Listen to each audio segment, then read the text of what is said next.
Le président de la République algérienne Abdelmadjid Tebboune a présidé dimanche une réunion du Conseil des ministres consacrée à la présentation d'exposés sur le suivi des conséquences des récentes intempéries et aux mesures prises à cet effet, ainsi qu'à des projets de loi concernant les secteurs de la justice et des finances, indique un communiqué de la présidence. Recep Tayyip Erdogan, déclaré vainqueur de la présidentielle turque par la commission électorale. Il l'emporte au second tour de l'élection avec 52,14% des suffrages contre son opposant Kemal Kılıçdaroğlu avec 47,86%. Le président algérien Abdelmadjid Tebboune a adressé ses félicitations suite à sa réélection dans une lettre où il a affirmé la forte volonté d'œuvrer ensemble au renforcement continu de la coordination et de la concertation.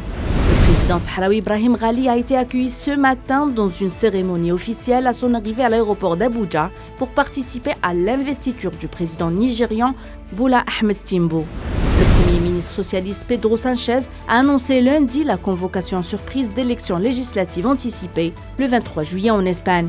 Lors d'une allocution télévisée, il a annoncé avoir communiqué au roi espagnol Philippe VI sa décision de dissoudre le Parlement et de procéder à la convocation d'élections générales qui se tiendront en juillet prochain. Le parti du président mauritanien Mohamed Ould Cheikh Al-Ghazouani a renforcé sa majorité à l'Assemblée nationale, raflant un an avant la présidentielle 107 sièges sur 176 à l'issue des législatives, selon les chiffres publiés dimanche par la commission électorale.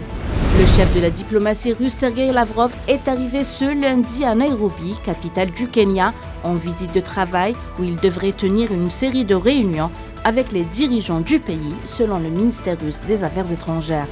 Le président sud-coréen Yoon Suk-yeol a présidé le premier sommet du pays avec les dirigeants des îles du Pacifique ce lundi, alors que Séoul cherchait à renforcer son influence dans une région qui est devenue le centre d'une intense rivalité géopolitique.